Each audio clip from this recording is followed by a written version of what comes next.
में आज से धान खरीदी की शुरुआत हो चुकी है और इसे लेकर सीएम विष्णुदेव साय ने तैयारियों के बारे में पोस्ट कर पूरी जानकारी दी है। उन्होंने social media post platform x पर पोस्ट करते हुए लिखा है कि हमारी सरकार ने आपकी सुविधा के लिए तैयारियां पूरी कर ली हैं।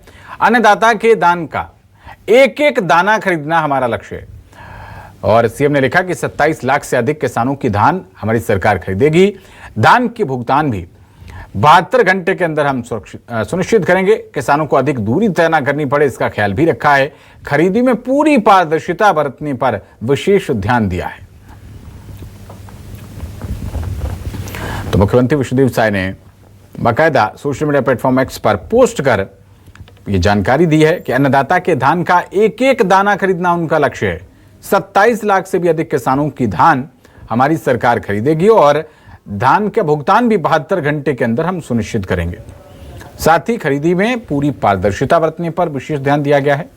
ट्रांसपेरेंसी रखी जाएगी और हमारी सरकार ने आपकी सुविधा के लिए तैयारियां पूरी कर ली हैं। तो 1,35,891 नए किसान रजिस्टर हुए हैं जिनसे धान की खरीदी की जाएगी। कुल जो सेंटर बनाए गए हैं जिनको उपार्जन केंद्र कहा जा रहा है वो 2,739 हैं और अभी जो डेडलाइन दी गई है 31 जनवरी 2025 तक की डेडलाइन है। धान खरीदी 31 जनवरी 2025 तक बदस्तूर जारी रहेगी। एक किसान से प्रति एकड़ 21 क्विंटल की धान की खरीदी की जाएगी। तो प्रदेश में जो किसान पंजीकृत हैं 27 लाख 1,000 समथिंग, तो 1,35,891 नए किसान इस वर्ष जुड़े हैं जिन्होंने धान की फसल की शुरुआत की है। ये बड़ी जानकारी आपको बता रहे हैं और ये धान खरीदी केंद्रों की तस्वीरें भी आना शुरू हो गई हैं जो आपको हम दिखा रहे हैं। धान खरीदी की प्रक्रिया शुरू हो गई है। किसान अपना अपना धान लेकर यहाँ पर पहुँचने लगे हैं।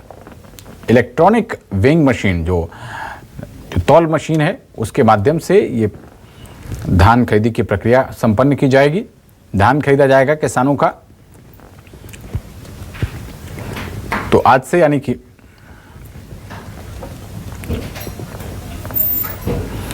और धान खरीदी केंद्रों का हाल बताने के लिए हमारे साथ धमतरी से हमारे संवाददाता अभिषेक मिश्रा और इसी के साथ गरियाबंद से पुरुषोत्तम पात्र हमारे दो संवाददाता जुड़ रहे हैं। सबसे पहले अभिषेक मैं आपका रुख करना चाहूंगा, बताइए इस वक्त धान खरीदी की प्रक्रिया को लेकर बड़ी बातें क्या हैं, कितनी बड़ी संख्या में किसान पहुंचे हैं, क्या सब कुछ ठीक चल रहा है?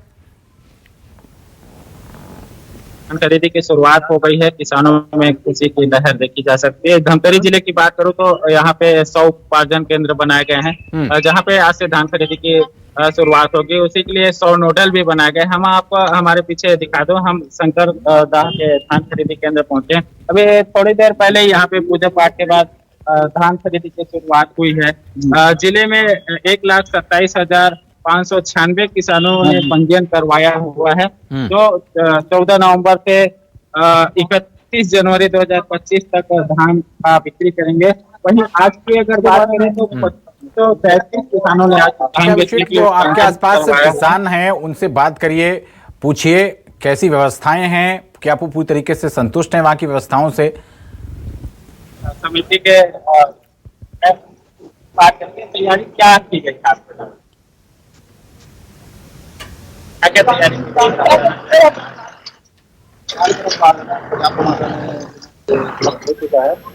और चीजों को जो हमारे समिति में प्राप्त है जिसके माध्यम से आपकी सर्विस हो जाएगी। और मेरा से भी संपर्क हो गया है कि वो भी आज बारदाना पुराने बारदाने जो है वो भी अब प्राप्त हो जाएगा, तो सर्विस जरूर विस्तृत चालू हो जाएगा। किसानों को कोई किसी प्रकार की असुविधा ना हो उसके लिए क्या क्या तैयारी? किसानों को सुविधा ना हो इसके लिए लारी वगैरह की छाया की व्यवस्था है, पानी की व्यवस्था है और शौचालय वगैरह की व्यवस्था है। ये सब चीज हो चुका है, इसमें किसी प्रकार की कोई दिक्कत नहीं आएगी।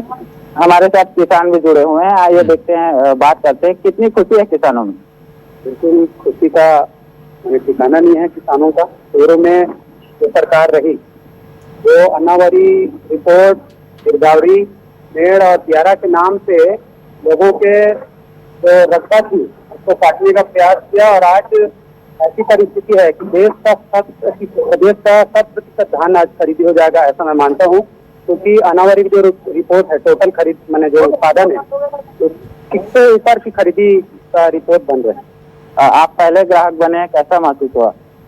आज निश्चित रूप से खुशी का अवसर है और जैसे भाजपा की सरकार का काम है सर्वसमावेशी और सर्वस्पर्शी प्रत्येक व्यक्ति तक शासन की योजनाओं का लाभ पहुंचे, इस दिशा में माननीय मोदी जी के पैसे से धान खरीदी होती रही और पूर्ववर्ती सरकार कहती रही कि हम खरीद रहे हैं धान, हमारा पैसा लग रहा है पूरा। केवल बोनस का पैसा प्रदेश सरकार का लगता है, इसके अतिरिक्त कितने पैसे पेमेंट होते हैं 2300 के लगभग का पेमेंट होगा, वो हमारी केंद्र सरकार का है और बाकी के ठीक है अभिषेक, वापस लौटेंगे आपके पास और गरियाबंद का रुख करते हैं जहां से हमारे संवाददाता पुरुषोत्तम पात्रा जुड़े हुए हैं। पुरुषोत्तम, बताइए आपके यहाँ पर इस वक्त क्या माहौल है, किस तरीके का दृश्य वहां पर, किसानों से बात कीजिए, क्या उनको कोई परेशानी तो नहीं हो रही? जी निश्चित तौर पे बता दूं कि छत्तीसगढ़ जो है धान का कटोरा है कहलाता है और यहाँ उत्पादन बहुतायत मात्रा में होता है और किसानों को इस बार काफी सहूलियत दिया जा रहा है। यहाँ तक कि प्रदेश के मुखिया ने पारदर्शिता की भी बात कही है और इस वक्त मैं मौजूद हूँ मैनपुर विकासखंड के खरीदी केंद्र में। मैं आपको दिखाऊंगा कि यहाँ पे धान पहुंचना शुरू हो गया है। इस बार जिले में आज पहले दिन 1700 लोग जो है धान बेचेंगे और इस तरह की जो तैयारी है पूरी समिति में है। यहाँ पे देख सकते हैं ये इलेक्ट्रॉनिक डिवाइस पहुंच चुके हैं, मॉइस्चर की मशीन पहुंच गई है। लेकिन जिस तरह से पूजा पाठ की परंपरा है और कुछ नेता यहाँ पे आएंगे उसके बाद शुभारंभ करेंगे, लेकिन यहाँ पे कुछ किसान मौजूद हैं जो धान लाना शुरू कर दिए हैं। और यहाँ पे मौजूद है मैनपुर विकास खंड के जो सहकारी बैंक के मैनेजर जो कहते हैं, जो पूरे मैनपुर के संभाल रहे हैं, दुष्यंत कुमार इंगले मौजूद है। उनसे हम जानने की कोशिश करेंगे कि कितनी क्या सहूलियत की व्यवस्था की गई है इस बार। यहाँ पे सभी प्रकार की सुविधा दी गई, प्राथमिक उपचार से लेकर पानी वानी की सुविधा सभी किसानों को उपलब्ध कराया गया है। और खरीदी के लिए एक मतलब जो अपन ये कहना चाहिए कि जो सही तरीके से या फर्जी खरीदी ना, इसके लिए सीसी कैमरा की व्यवस्था भी किया गया है यहाँ पे। और दूसरी चीज किसानों का जो है गिरदावरी के हिसाब से ही खरीदी किया जाएगा, जिसको सरकार जैसे दावा कर रही है कि वो सहूलियत की बात कर रही है, तो भुगतान की क्या पद्धति किया गया इस पर? सहूलियत की सुविधा तो जैसे ही भुगतान होगा उसके जैसे ही खरीदी होगा उसके एक दिन बाद तुरंत भुगतान भी हो जाएगा। और इसमें समिति स्तर पर भी माइक्रो जो 10,000 तक का भुगतान है नगद माइक्रो एटीएम के माध्यम से भी किया जा सकता है। और यहाँ पे किसानों के लिए ऐसी व्यवस्था भी है जिससे माध्यम से जैसे जो भी बाहर से जो पैसा दे के उन लोग अपना सुविधा रेल का या जो भी सुविधाएं जो है ये बाहर से कराते थे, ये सुविधा यहाँ पे इनको ऑटोमेटिक भी मिल जाएगा। तो आपने सुना कि किस तरह से बता रहे हैं कि इस बार भाजपा की सरकार जो सहूलियत बढ़ा दी है। रायगढ़ का रुख करते हैं जहां से हमारे संवाददाता नरेश शर्मा जुड़ रहे हैं। नरेश, बताइए रायगढ़ का सूरत हाल क्या दृश्य है वहां पर, किसान अगर वहां पर उपलब्ध हो तो उनसे भी बात कीजिए। देखिए पवन, इस वक्त मैं रायगढ़ जिले के खरसिया विधानसभा क्षेत्र के ग्राम धनागर में उपस्थित हूँ। यहाँ पर धान खरीदी केंद्र में अभी तक किसानों का आना शुरू नहीं हुआ है, क्योंकि आज धान खरीदी का पहला दिन है। किसान अपने धान को काट के बाद अपने खलिहान तक लाते हैं, उसके बाद वो मंडियों तक पहुंचते हैं। ऐसे में लगभग सप्ताह भर का पूरा दौर गुजर जाता है और सप्ताह भर के बाद वो मंडियों तक पहुंचना शुरू होते हैं। हमारे धान खरीदी केंद्र धनागर के मौजूद है, ये बताएं कितना वक्त लगता है धान खरीदी केंद्रों में और आपके तक आज बोनी नहीं हुई अभी तक? अभी लगभग धान खरीदी में तो हफ्ता से ज्यादा दिन लग जाएगा। किसान लोग अभी टोकन भी नहीं कटवाए हैं। टोकन जब कटवाते हैं, कटवाने के लिए आते हैं, तभी हमें पता चलता है कि किसान धान लाने वाला है। आज उनका धान तैयार हो गया। आज पहला दिन है, पहला दिन में क्या क्या तैयारी करनी पड़ती है और इस बार क्या दिशा निर्देश जारी हुए? पहला दिन लगभग तैयारी तो बहुत सारी लगती है और लगभग पूर्ण हो चुकी है। इस बार नया है कि सीसी कैमरा एकदम अनिवार्य है और इलेक्ट्रॉनिक कांटा में तौल करना है। तो लगभग वापस लौटेंगे आपके पास, तब तक आप जो है अपने कैमरा जो आपने बैकग्राउंड ब्लर का फीचर लगाया हुआ है उसको ठीक कर लीजिएगा। आपकी बैकग्राउंड ब्लर होने से स्पष्ट तस्वीर नहीं आ पा रही है। अभिषेक का रुख करते हैं। अभिषेक, मॉइस्चर को लेकर क्या पैमाना वहां पर रखा गया है ये जरा बताइए। इसके साथ साथ और अगर 21 क्विंटल से ज्यादा अगर किसी की उपज है प्रति एकड़, तो जो बाकी का धान बचा, मान ली किसी किसान का 22 क्विंटल, 22.5-23 क्विंटल हो गया, तो बाकी का जो धान है उसका क्या किया जा रहा है, ये भी दर्शकों को बताइए। मॉइस्चर को लेके आपको भूसे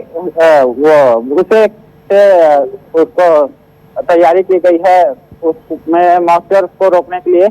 और आप मेरे पीछे भी देख सकते हैं कि धान आना चालू हो गया है और तैयारी तो लगभग पूरी हो गई है। लक्ष्य के माने तो 1,07,900 37 क्विंटल धान खरीदी का लक्ष्य रखा गया है। पहले दिन के हिसाब से तो धान आना शुरू हो गया है। हमारे पीछे देख सकते हैं कि मॉइस्चर को रोकने के लिए बोरी में भूसे भर कर रखे गए हैं ताकि चूहे और मॉइस्चर को रोका जा सके। जी, बाकी आप वहां पर कुछ किसान लोग हों तो उनसे बात कीजिए, अन्य किसानों से बात कीजिए, क्या उनको सभी सुविधाएं मिल पा रही हैं किसी तरीके की? उनको और सुविधा तो नहीं चाहिए? और साथ ही अगर 21 क्विंटल से ज्यादा अगर धान आता है तो उस धान का फिर क्या किया जाएगा? किसानों से बात करते हैं कि आज से धान खरीदी है, कैसे देखने तैयारी अच्छा से ज्यादा यहाँ पे सबने जनपदी शंकर सोसाइटी में धान अच्छा खरीदी हुए तो व्यवस्था ठीक है, अच्छा व्यवस्था है इस बार। कितने हेक्टेयर में धान लगाया आप? मैं 5 एकड़ में। हर साल बेचते हैं? जी जी जी, अभी मैं टोकन नहीं कटा है, मैं धान लगाया करोड़ धान। और व्यवस्था देखने आए यहाँ पे? जी जी, व्यवस्था देखना है। कैसी व्यवस्था? ठीक ठाक है, आप लोग देख सकते हैं, मीडिया सर्वे करवा है कि आप लोग देख सकते हैं। जैसे 31 क्विंटल से ज्यादा आपका धान निकलता है तो बाकी बचत तो क्या करते हैं? 2 पार्ट में बेचते हैं, 2 पार्ट हो जाता है। तो टोकन करते उस आधार पे धान खरीदी बेचते हैं हम लोग। मॉइस्चर को रोकने के लिए यहाँ पे मास्टर की व्यवस्था है, 13% मास्टर लिया जाता है। नहीं, वो जो नमी होती है उसको रोकने के लिए क्या? मास्टर यहाँ पे धान जैसे ही आता है उसके बाद तौल के बाद राइस मिल का भी जो प्रक्रिया है वो भी पूरा हो जाता है। जी ठीक है, पुरुषोत्तम का रुख करते हैं। पुरुषोत्तम, आप बताइए, वहां पर किसानों से बात कीजिए, ज्यादा से ज्यादा आप लोगों से बात कीजिए और उनकी राय जानिए, क्योंकि ये सारी व्यवस्थाएं जो है वो सरकार ने उन्हीं के लिए की हैं। निश्चित तौर पे शुभारंभ का दिन है और जिले भर के 90 केंद्र में 1700 किसान का टोकन कटा है। मैं जिस केंद्र में मौजूद वहाँ एक किसान अभी आना शुरू किए हैं, क्योंकि शुभारंभ की प्रक्रिया होते ही 11 से 12 बज जाते हैं, किसानों का आने का सिलसिला है। फिलहाल इस केंद्र में एक ही टोकन कटा है। ये पटेल, क्या नाम रखते हैं किसान? मेरा नाम वेद नारायण पटेल है। क्या सुविधा मिल रही है इस बार, कैसी सहूलियत? सुविधा तो सर पिछले के अनुसार ही है, मतलब जैसे मिलता है बोरा वगैरह सब समय पे मिल जाता है तो हमको दिक्कत नहीं होता। तो इस बार भुगतान को लेकर क्या बताए हैं? भुगतान को लेकर यही मतलब 100 रुपए समर्थन मूल्य में बढ़ा है, बाकी जो 21 रुपए मिलना रहता है वो थोड़ी दिन के बाद मिलता है, 2-3 महीने के बाद।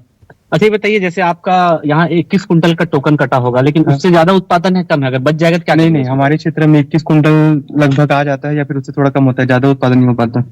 तो देखिए, बता रहे हैं कि जो गरियाबंद जिले के मैनपुर तहसील है, अमलीपदर तहसील है, ये इलाका यहाँ औसत उत्पादन 15 कुंटल से भी कम आ जाता है। तो इस तरह से कहीं ना कहीं ये एक हिसाब से जो सरकार है, प्रशासन है, जिला प्रशासन है, पहले से ही दूरदृष्टि रखते हुए इसीलिए अधिकतम सीमा रखी गई है। ठीक है पुरुषोत्तम, आपके पास वापस लौटेंगे। नरेश शर्मा एक बार फिर से हमारे साथ जुड़ गए हैं। नरेश, अभी यहाँ पर किसान नहीं पहुंचे हैं, आपका कहना है, बाकी इंतजामातों की आप बात कर रहे थे। साथ ही अगर बात करिए, जो आप वहां के जो सेंटर के संचालक हैं, कि अगर 21 क्विंटल से ज्यादा उपज आ जाए तो उसको लेकर फिर क्या करेंगे?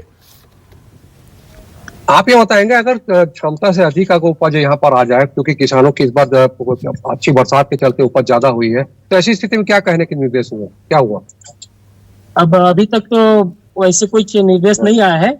21 क्विंटल धान खरीदना है, उस हिसाब से धान लेना है। अगर दिशा निर्देश आ जाती है कि गिरदावली के हिसाब से या एनावरी के हिसाब से लेना है, तो उस हिसाब से हम लोग धान खरीदी करेंगे। जी, अगर किसानों को दिक्कत आती है ऐसे में कि गिरदावरी का कम बताई जाएगी पहले, लेकिन उनकी उपज ज्यादा हो जाती है, तो कोई दिशा निर्देश नहीं आया अभी तक नहीं आया है। वो पटवारी समझेंगे आप गिरदावली की स्थिति को। एक चीज और नरेश समझना चाहेंगे आपसे कि अगर यहाँ पर भगवान ना करे मौसम करवट ले, लेकिन अगर मौसम विपरीत हो जाता है तो क्या इंतजाम किए गए हैं? पूरे खरसिया क्षेत्र की अगर बात करें तो इस बार 2-3 दिन से अचानक मॉइस्चर चालू हो चुका है। इसी के चलते धान की जो कटाई होनी थी वो पूरी नहीं हो पाई। हालांकि 15 तारीख तक का जो धान का खरीदी शुरू था वहां से शुरू हो चुका है। तैयारियों को कल अंतिम रूप देने के बाद धान खरीदी केंद्रों में जो खरीदने वाले जो प्रभारी है वो पहुंच चुके हैं, लेकिन किसानों का अता पता नहीं है। इस पे अगर बात करें, क्यों अता पता नहीं है, किसान लोग क्यों लेट पहुंचते हैं? किसान लोग का धान नहीं हुआ है जैसे लगता है अनुमान में। जब हम लोग को इस मतलब धान खरीदी करना है, कैसे पता चलता है? जब किसान आके टोकन कटवाते हैं या ऑनलाइन अपने मोबाइल से टोकन काटते हैं। तो अभी तक ऐसी स्थिति नहीं आई है कि टोकन कटा हुआ है, और अपने अनुमान से लगभग 15 दिन अभी लेट है धान। जी, आपके हिसाब से? हाँ। देखिए, आपने सुना पवन, जिस प्रकार यहाँ प्रभारी केंद्र बताते हैं कि क्योंकि धान खरीदी केंद्रों में टोकन कटवाना प्राथमिकता रहता है, उसके बाद जब टोकन कटाने के बाद धान बेचने के लिए किसान यहाँ पहुंचते हैं।